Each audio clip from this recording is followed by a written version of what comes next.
प्रणाम उत्तराखंड। आज का मुद्दा एक मजबूत भू कानून बनाने को लेकर है। उत्तराखंड के हर तबके ने प्रदेश में एक मजबूत भू कानून की वकालत की है। धामी सरकार ने भू कानून पर विचार करने के लिए एक समिति भी गठित की है।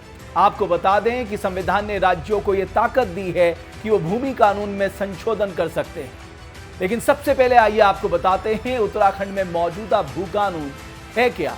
भू कानून का पूरा नाम है उत्तर प्रदेश जमींदारी उन्मूलन और भूमि व्यवस्था सुधार अधिनियम 1950। इस कानून में जमीन के उपयोग और खरीद फरोख्त के नियम तय होते हैं।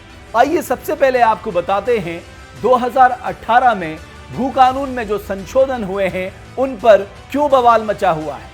यूपी ZLR एक्ट यानी भू कानून की धारा 143 क के तहत राज्य में कृषि भूमि खरीदने पर उसका स्वतः ही लैंड यूज बदल जाएगा। आसान शब्दों में कहें तो पहले केवल मैदानी क्षेत्रों में ही उद्योग लगाए जा सकते थे। अब संशोधन के बाद पहाड़ी जिलों में भी शिक्षण संस्थान, चिकित्सा संस्थान, अस्पताल या सर्विस व हॉस्पिटैलिटी से जुड़े उद्योग लगा सकते हैं।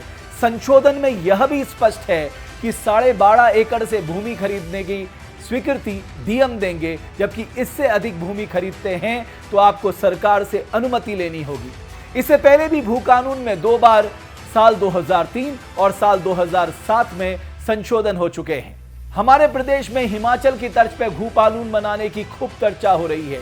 आइए आपको बताते हैं हिमाचल का भू कानून है क्या और लोग इसी तर्ज पर उत्तराखंड में भी एक सख्त भू कानून की मांग क्यों कर रहे हैं।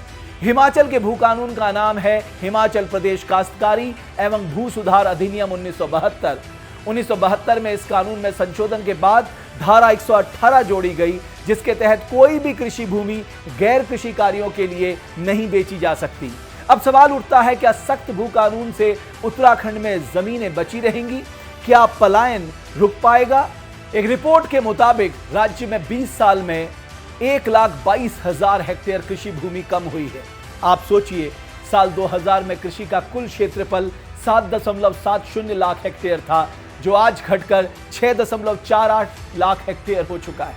पहाड़ों में 3.5 लाख हेक्टेयर कृषि भूमि है, जबकि मैदानों में 2,98,000 हेक्टेयर कृषि भूमि ही बची है।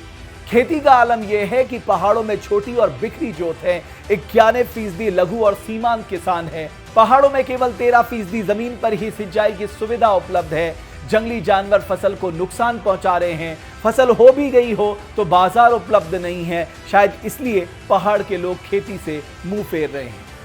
भू कानून के लिए सुभाष कुमार कमेटी पर अब सबकी नजरें टिकी है। समिति को एक मजबूत भू कानून के साथ साथ इन सवालों के भी जवाब तलाशने होंगे। पहला, कृषि जमीन को बेचने पर रोक लगे और बहुत जरूरी हो तो उतनी ही बंजर जमीन को उपजाऊ बनाया जाए।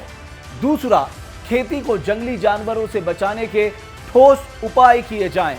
तीसरा, जो जमीन बची है उसे उपयोगी कैसे बनाया जाए ताकि लोग बेचने को मजबूर ना हो।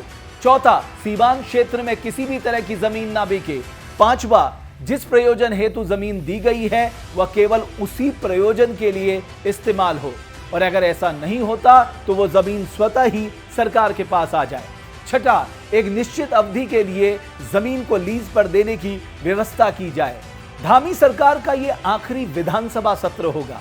आशा करते हैं इन सवालों के जवाब हमें विधानसभा से मिल जाएंगे और उत्तराखंड को एक मजबूत भू कानून भी मिलेगा। देवभूमि डायलॉग एक मजबूत भू कानून की शुरुआत से ही पैरवी कर रहा है।